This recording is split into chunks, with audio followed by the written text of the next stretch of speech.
Treehouse products are crafted to bring you the best that legal, delivered-to-your-door THC has to offer. Treehouse utilizes unique blends of carefully selected minor cannabinoids that get you lit in ways you've only ever dreamed of. From Delta 8 vape pens with innovative blends of Delta 9 and THCP, to the tastiest HHC-infused syrups and hemp flower pre-rolls on the planet, Treehouse has got you covered. Ready to delight in dank gummies and puff powerful vapes? Head over to treehouse.com. That's TREHOUSE.com. There's only one E, not two, in treehouse.com. When you go there, get 30% off your order and a free Acapulco Gold HHC pre-roll when you use the coupon code GENIUS. That's GENIUS.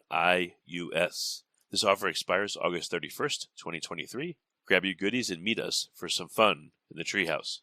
Before we get started, I have a quick favor. I've been self-funding the Finding Genius podcast for 5 years now. I've done over 3,000 episodes. And as you can see on YouTube, we're up over 1 million views on the channel, which is fantastic. The next thing I really want to push on is to get up to 10,000 subscribers, because once we do, we'll be able to put a donate button, and we'll be able to solicit donations to help keep the podcast running and to also get the Finding Genius Foundation moving along. We have a big project studying anxiety, depression, and PTSD, and working on a product to help people overcome these problems, because I've seen them explode recently after the last 2 years of the whole virus situation. So if you would, please subscribe to the podcast. That would help us tremendously. Give us a thumbs up and check in the description for Buy Me a Coffee. It's about $5. If you could buy me a coffee, I'd really appreciate it. It would help keep the channel going, and I love coffee. Thank you. Forget frequently asked questions, common sense, common knowledge, or Google. How about advice from a real genius? 95% of people in any profession are good enough to be qualified and licensed. 5% go above and beyond. They become very good at what they do, but only 0.1% are real geniuses. Richard Jacobs has made it his life's mission to find them for you. He hunts down and interviews geniuses in every field: sleep science, cancer, stem cells, ketogenic diets, and more. Here come the geniuses. This is the Finding Genius Podcast with Richard Jacobs. Hello, this is Richard Jacobs with the Finding Genius Podcast, now part of the Finding Genius Foundation. I have two great guests today. I have Barbara Laker and David Gambacorta. They're both in the Philadelphia Inquirer, and we're going to talk about artificial turf and how it's not nearly as healthy as we may think, and it has actually quite a bit of problems with chemical release from it when it's in use. So thank you both for coming. I appreciate it. Thanks for having us. If you would, to start, tell me a bit about both of your backgrounds and, why you decided to cover these different topics, and then we'll focus in on this current topic. I'm Barbara Laker.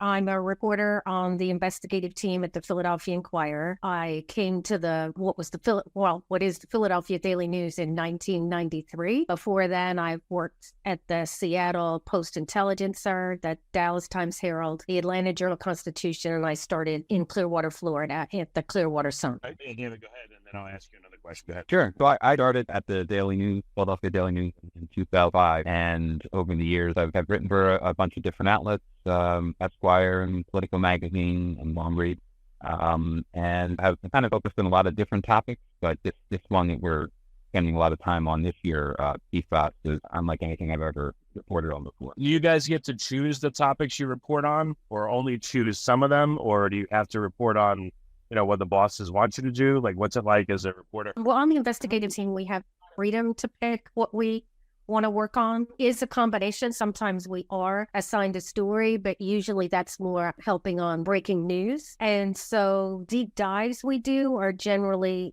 our ideas that we come up with. And then, the editor has to sign off on it. Okay. How did this particular topic come across your guys' radar? David? Yes, sure. So last year, former baseball player by the name of David West died of glioblastoma, and he had spent part of his career playing for the Philadelphia Phillies.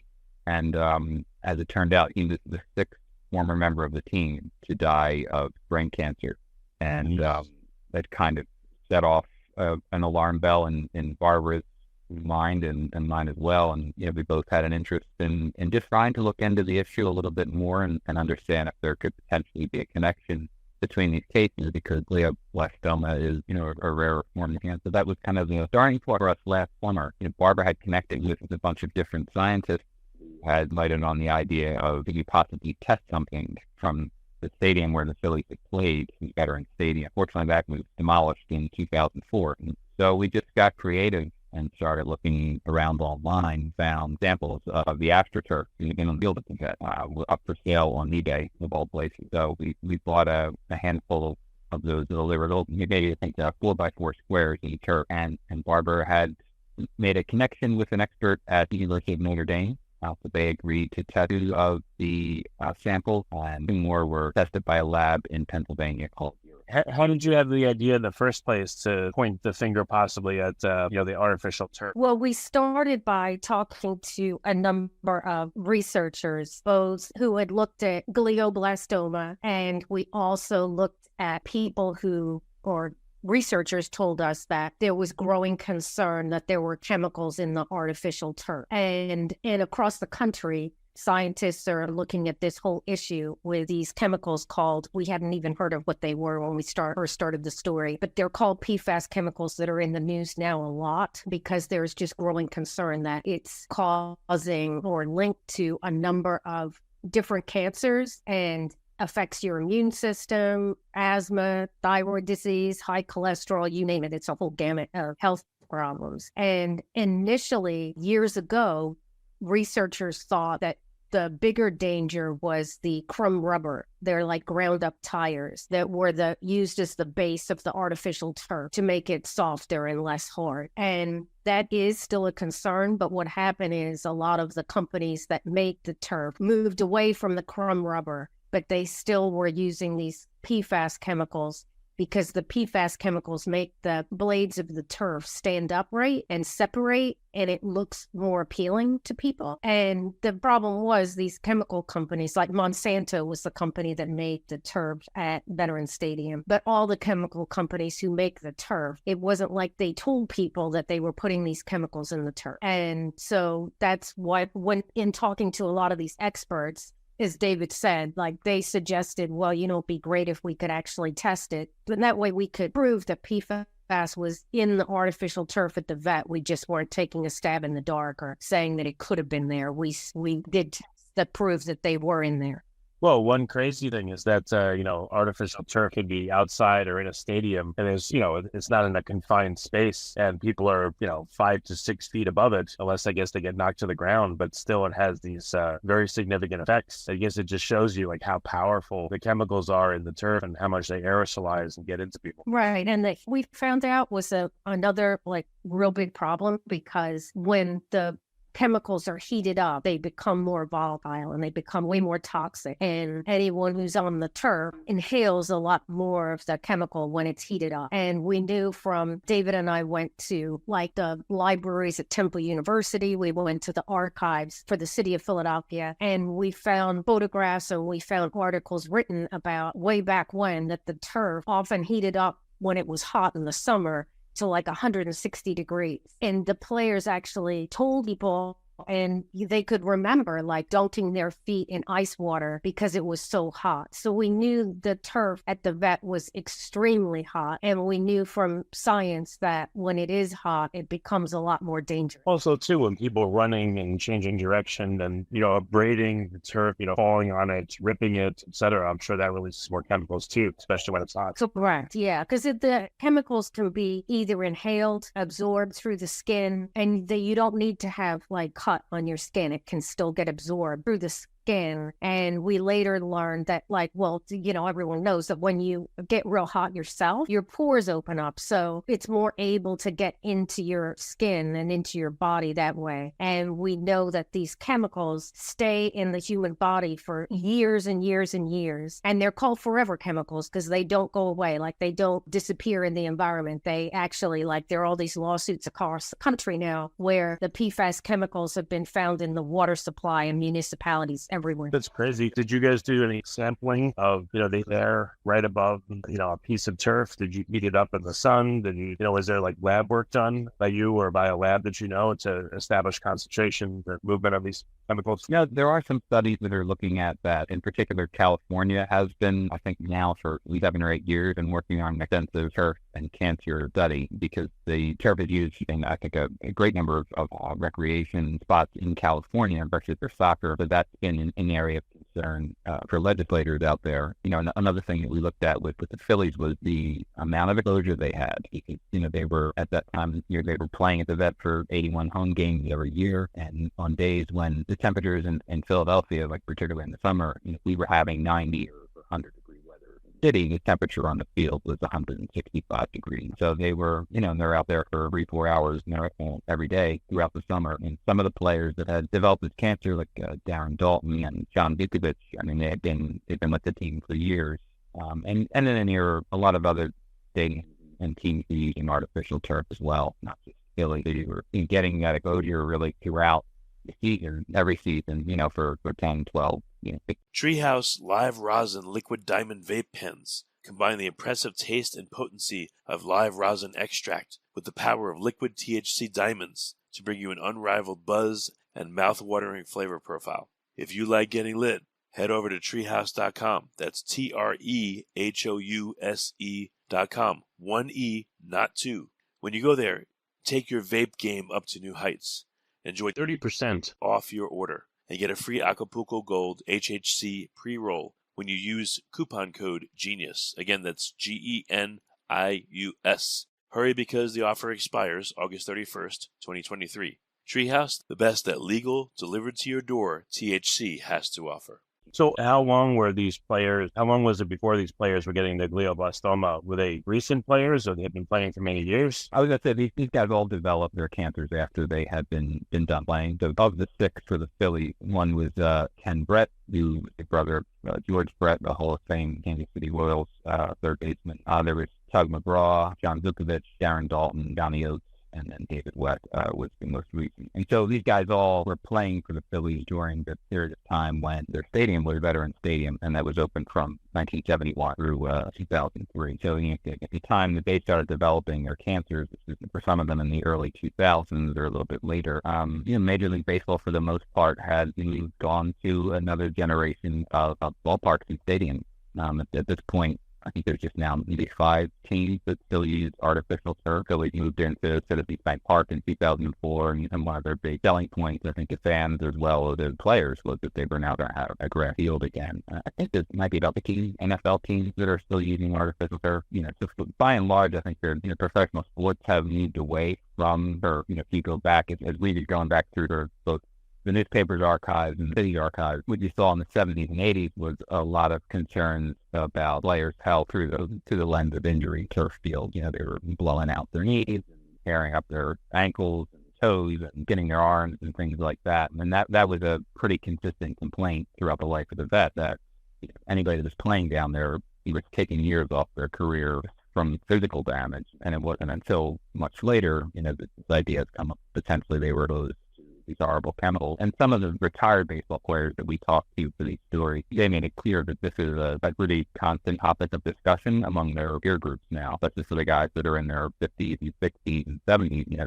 They're seeing what's happened and seeing other friends of theirs have died. It's really awful to see. Now they're all getting concerned and wondering which one of us might possibly get this next. They bear any lawsuits? Not yet. Not specifically over the vet, but we believe that couple may be in the work. And also all these players who died were all in their 50s. They were not like old men. And it's such an aggressive form of brain cancer that, it's terminal. Like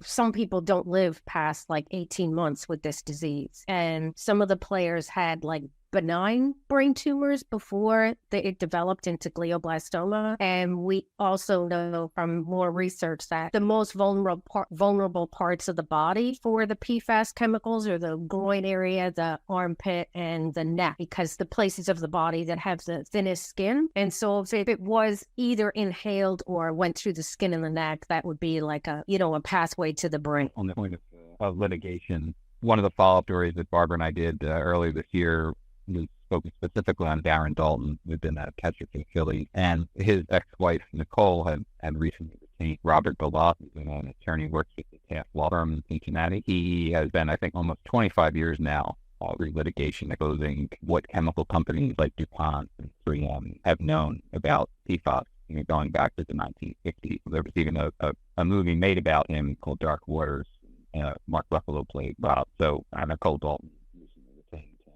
He's continuing to represent communities, I think, subjected to contamination, usually through the water supply with PFAS and cancer clusters that are formed after that. So I think it's certainly possible that there could be some activity, in that realm. He might be the best person to to put forth these lawsuits, because he's already wrangled with these large chemical companies for decades. So maybe you would have you'd understand their tactics and their defenses and have a better time representing people. Oh, he's brilliant. I mean, he was the one who really uncovered the whole problem with PFAS, because when he was first approached by that farmer in Virginia, and because cows were dying and a farmer was sick, he got a lot of the documents through discovery from DuPont. And when he first got all these documents, I mean, boxes upon boxes upon boxes, and he was reading about a chemical they called C8. And Rob didn't know what C8 was. No one really did outside DuPont and the chemical companies, but it's PFOA, which is a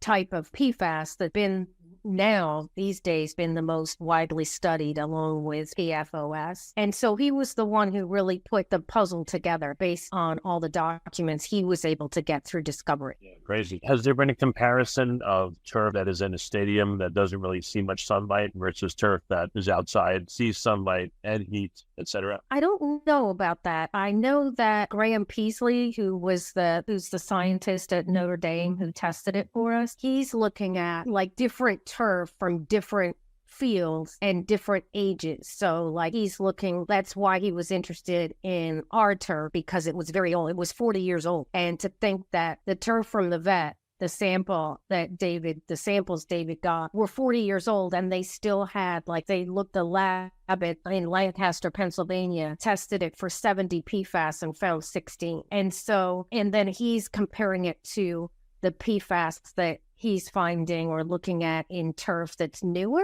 and it's in all the turf. Something that's also troubling is children will play sometimes on artificial turf, whether in high school or whether on the playground, crumbled rubber or whatever they're using for playground. So has there been any incidents of disease in children that play on these surfaces? Yeah, unfortunately, there's a soccer coach in Washington State, Amy Griffin, who has been trying to raise awareness about this for being part of a decade now. And basically what had happened was she was hearing anecdotally of former players of hers, and these were youth and teenage players who were developing cancers. And she began making a list of just kind of jotting down any time she heard from a parent or from a friend or a family member of a cancer case. So I think by about 2013 or 14, she had a few dozen names. Now I think more than 300. And then their kids are practicing several times a week or 2 hours a pop, and then playing more on weekends. Yeah, so again, they're having that higher rate of exposure than somebody who's just kind of casually happening off the field. And she, believes very firmly, I think, that there's a connection there between that exposure and these cancer cases. It's just so far, I think, been an issue that has not fully broken through into the mainstream, to the public. So there's still a sense, for I think a lot of people that turf makes sense if you're going to be doing a large public project or school, because seemingly it'll be cheaper to maintain than a grass field. You are living through the era of extreme climate problem. If you happen to be in an area that's becoming drought prone, that is one way to still have a place for kids to play. But the other side of that coin, I think, is there's still so much research that has to be done. There's so much more awareness that probably has to be raised about these chemicals. There's thousands of them, and few of them they're expected to study. So Barbara, I told me I had the feeling as we've been getting deeper into the reporting, we're on a point now where it's getting out there more. There's reason to be concerned about these chemicals, no matter how you encounter them, whether you're drinking water or on your astroturf or in a heat packaging, dry cleaning. But there's still, I think, a great deal more that because the chemicals are everywhere. They're they were used in Teflon pans. They were used that Scotch Guard stuff, or the stain resistant material when they advertised that your carpet was stain resistant or your couch was stain resistant. Like food packaging, when you get takeout, they're everywhere. And in fact,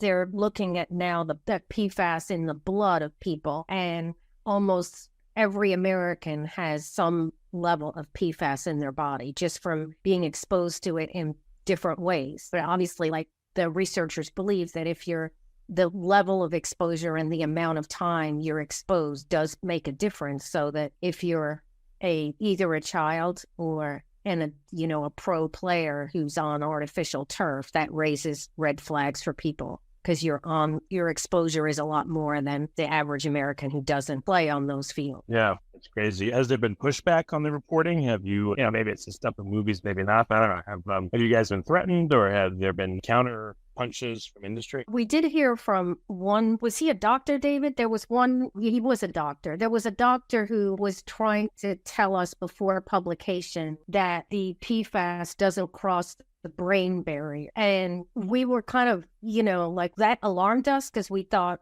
oh my God, no researcher or expert had told us that. And that would be a key fact if that in fact was true. So we went back to numerous experts and researchers, and we found studies that have been done that actually found PFAS not only just in the brain of people, but in the glioblastoma tumor itself. So, and we mentioned that in the story, we included that because that's important. It shows that it does cross the brain. They do cross the brain barrier. And Graham Peasley, the Notre Dame expert, who's like probably one of, if not the foremost PFAS expert in the country or the world, in fact, he's found, and he knows that PFAS, once it gets in the body, it goes all over the body. There's no organ or no part of your body that says, no, I'm not going to take your PFAS. Like, it goes everywhere. And so some experts now believe that wherever you have a weakened part in your body, like if you're predisposed to some form of cancer or some form of disease, or because it affects the immune system, also it can, they believe that it can attack you anywhere in the body if it chooses to. Yeah, well, I've heard that about several different things, but yeah, it makes sense. Sorry, because you mentioned sort of industry pushback, and I think one thing that's interesting about that is just about a week ago, 3M, the chemical company giant, agreed to pay up to $12 billion to settle lawsuits that have been filed against the company from cities and towns across the country for PFAS water contamination. And, as part of that settlement, company didn't make no fault, of course, but they emphasized that they are going to exit from PFAS manufacturing in the next 2 years. Yeah, by 2025. Right. So it kind of, it reminds me a little, it's not a perfect parallel, but in some ways to the tobacco industry, where you I think for years have a pretty well coordinated campaign to make people think that there's not a health risk, or that they think they're sort of minor. And in talking with Rob before, he certainly saw that over the years when it came to PFAS. I think it was a pretty healthy industry misinformation campaign went on. I know we got asked a lot online, specifically I think on Twitter, when we published our first story, well, if these chemicals are in the turf, then how come everybody doesn't have cancer? How come eagles don't have cancer?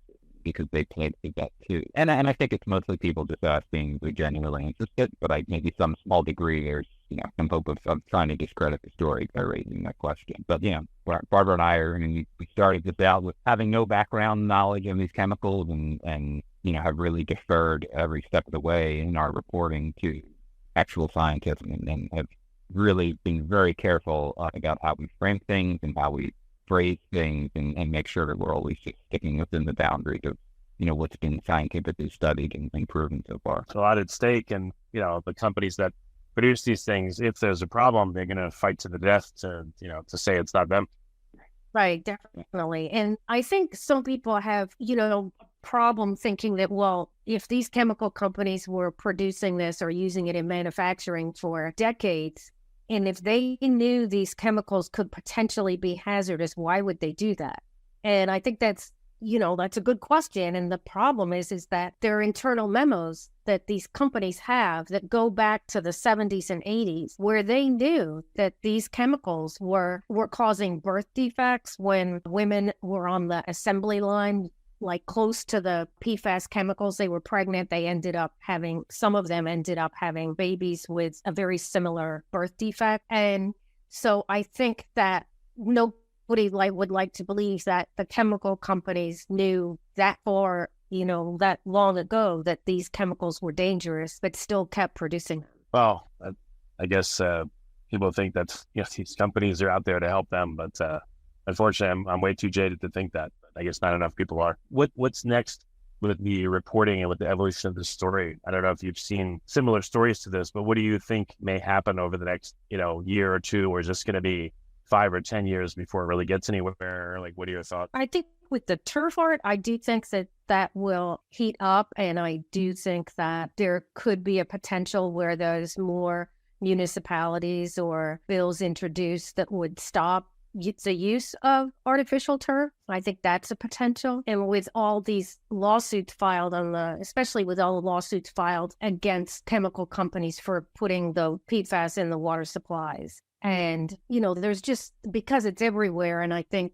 people are realizing and then becoming more fearful. The EPA for years did not get involved in this whole issue, and they now have they are proposing a limit in PFAS in the water supply, so low that it would basically be virtually non-existent. And with the EPA doing that, I think it opens the door for more litigation or more movement to stop the production of these chemicals in whatever it is, whether it's artificial turf or food packaging. And some cities are actually doing that. Oh, with the issues involved in the movie Dark Waters, did that reduce the use of PFAS in certain circumstances, or was it just kind of a speed bump and it's just, it's everywhere?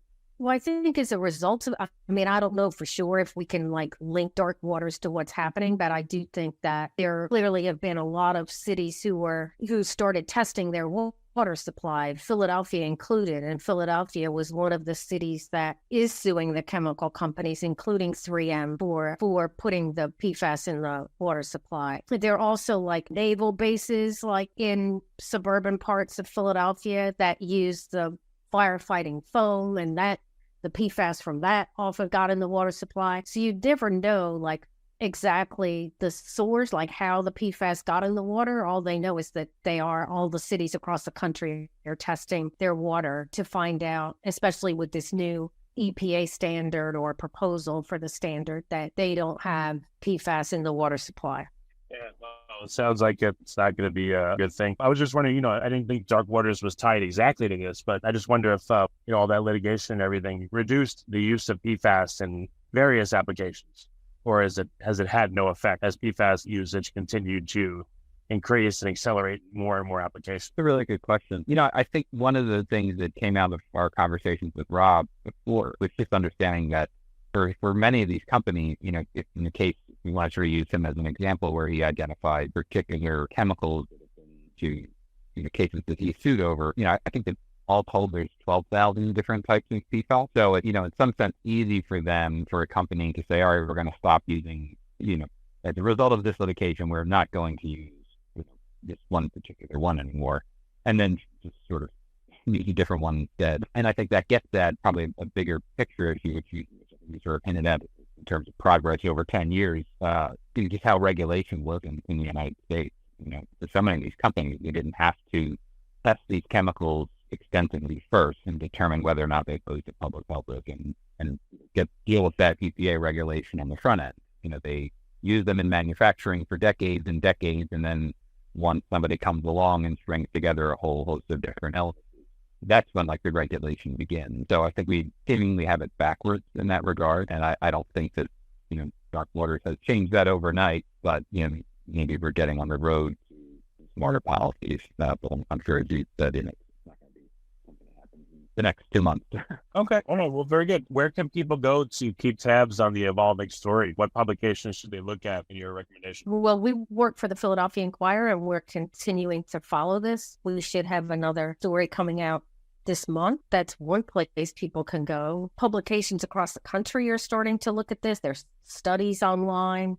If people just do a search for PFAS and whatever they in their town or whatever they want to search involving the chemicals, a lot will come up now because so much is being written about it, and the whole issue is magnified right now. Okay. Well, very good. Both of you, thank you so much for coming on and talking about the reporting that you're doing. And it sounds incredibly important. Thank you for what you do and for covering it. Well, thanks so much. We really appreciate you having us. Thank you. No problem. Remember, before you go, you've got to check out treehouse.com. That's TRE, only one E, TREHOUSE.com. They offer an array of premium legal THC products, including gummies, vapes, pre-rolls, and more. And they're all delivered right to your doorstep. With unique blends of carefully selected cannabinoids, all rigorously lab tested to ensure quality and consistency, Treehouse products give you the buzz you simply can't get anywhere else. head over to treehouse.com. That's TREHOUSE.com. Remember, there's one E, not two. And enjoy 30% off your order and get Acapulco Gold HHC pre-rolls when you use the coupon code GENIUS at checkout. Hurry, because the offer expires August 31st, 2023. If you like this podcast, please click the link in the description to subscribe and review us on iTunes. You've been listening to the Finding Genius podcast with Richard Jacobs. If you like what you hear, be sure to review and subscribe to the Finding Genius podcast on iTunes or wherever you listen to podcasts. And want to be smarter than everybody else? Become a premium member at findinggeniuspodcast.com. This podcast is for information only. No advice of any kind is being given. Any action you take or don't take as a result of listening is your sole responsibility. Consult professionals when advice is needed.